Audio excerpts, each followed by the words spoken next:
salut à toi, moi c'est Luce depuis le Japon, bienvenue dans cette nouvelle capsule de commande en R. Aujourd'hui nous allons parler un peu des spinogrammes.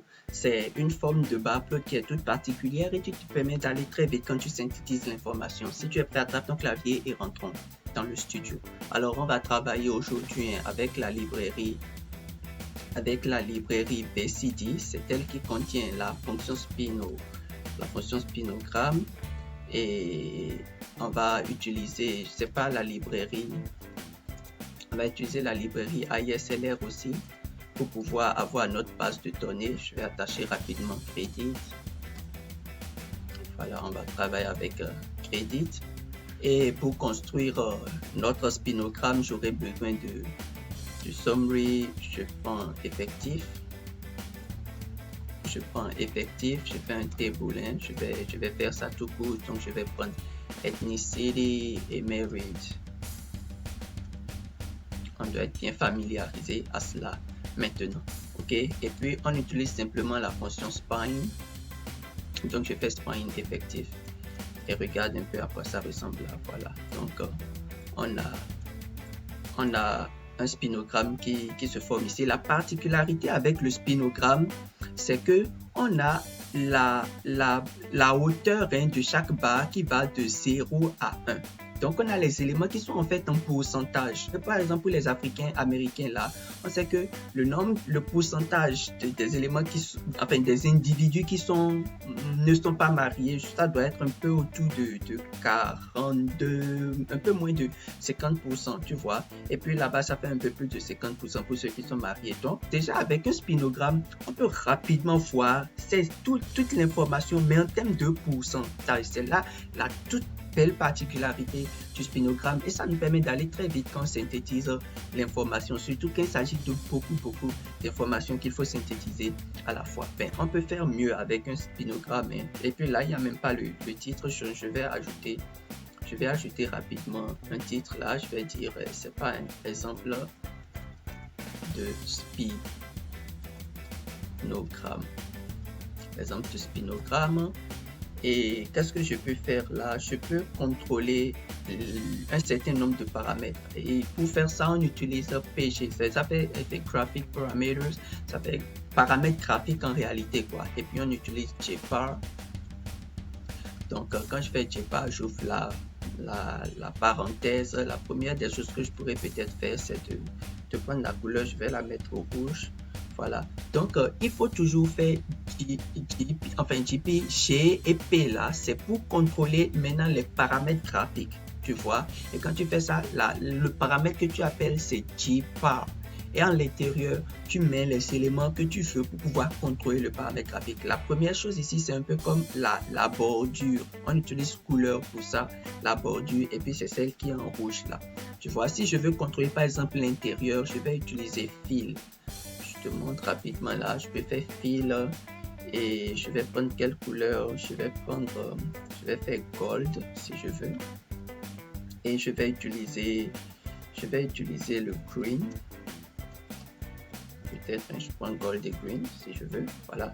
Donc tu vois, il y a la bordure qui est rouge. Le bas là, l'élément qui est en bas là, c'est c'est du jaune or, hein.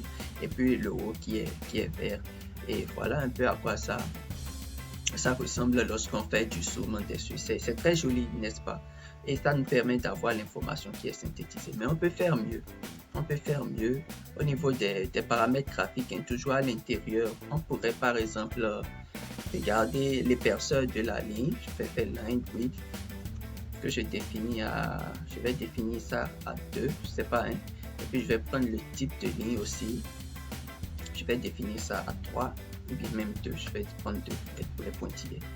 Voilà.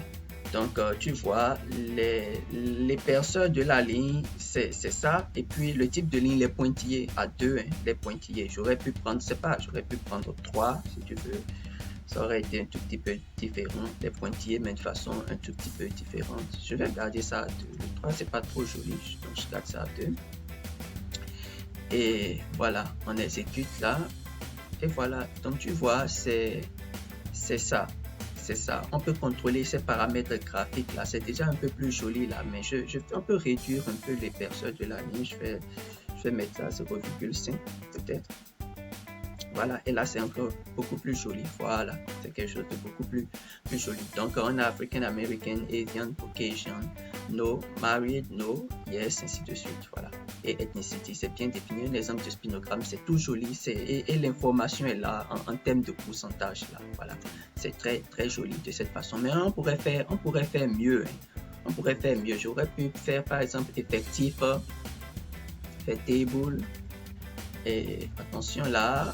Je vais prendre peut-être, c'est pas student ou bien gender. Je prends gender. Je vais prendre le gender et l'ethnicité. Voilà. Et puis je vais faire ça. Donc regarde un peu effectif là. Voilà. Donc on a ici dans les colonnes on a l'ethnicité et puis sur les lignes on a enfin je fais le genre quoi. Voilà, donc on pourrait faire aussi un spine plot avec effectif là. Bon, j'irai tirer straight, hein. Je mets main, je sais pas, hein. Je vais mettre ici ethnicity versus, c'est pas gender, quelque chose comme ça, c'est pas, hein, je le mets comme ça, et puis on fait J par paramètre graphique, toujours, je vais utiliser la couleur, je vais définir la couleur à, je sais pas, je vais prendre du bleu, je prends le bleu, je fais fill, et je prends n'importe quelle couleur, hein, je vais prendre, ça va être... Parce que dans ce cas, je m'arrête là déjà. Je m'arrête là et puis je te montre. Tu vois, dans ce cas, on a 3 éléments. Il y aura les Africains américains, il y aura les Asiatiques et puis les Caucasiens. On a tous les éléments toujours qui sont en pourcentage. Ça ne va pas changer, mais là, on a le gender, là, donc male, female, ethnicity. Et puis, on peut voir tous ces éléments-là rapidement en pourcentage. C'est presque pas très différent de l'un à l'autre. Hein. Voilà, donc pour voir l'intérieur, on peut contrôler ça avec fill, c'est ce que je faisais tout à l'heure là. Donc tu vois là, dans ce cas, j'aurais besoin de 3 éléments, plus 2 comme en haut là-bas. Et donc je vais prendre peut-être, je sais pas, je prends brown. Je vais prendre, je sais pas, hein, donne-moi une couleur. Je prends blue, non, je vais à la ligne là, je vais prendre blue sky. Non, pas blue sky, donne-moi une couleur. Bon, voilà, je prends le gray.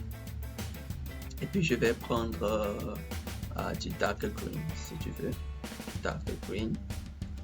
Et j'exécute. Voilà, donc c'est pas très attrayant. On aurait pu prendre des couleurs un peu plus vives. Mais voilà, ça donne ceci. Hein. Ça donne ceci. C'est à toi de choisir tes couleurs. C'est à toi de choisir tes couleurs. Et ainsi de suite. On aurait pu aussi contrôler, tu vois. Bon, je vais venir à la ligne ici avec fill. Je vais arranger ça un peu plus là. Je vais à la ligne avec fill. On aurait pu contrôler le type de ligne aussi.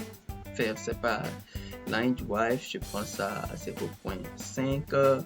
Et puis on aurait pu faire aussi line type et puis j'exécute. Voilà, donc tu vois, ça contrôle le type de line. Je vais changer un peu la couleur de la borne. Au lieu de mettre ça bleu, je vais mettre ça peut-être à yellow. Voilà, donc ça devient quelque chose de ce genre. Voilà, et puis ça se contrôle proprement. Voilà, c'est un peu ça les spinogrammes. Et puis lorsque tu le fais comme ça te permet d'aller vite, essentiellement en termes de synthétisation de l'information. Et puis pour finir, je vais détacher Credit. Il faut toujours maintenant prendre cette bonne habitude là. Voilà, c'était tout pour aujourd'hui.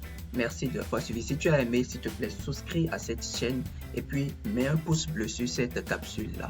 Laisse-moi un mot dans les commentaires. En attendant, porte-toi bien. C'était le Juste pour le Japon. Merci beaucoup.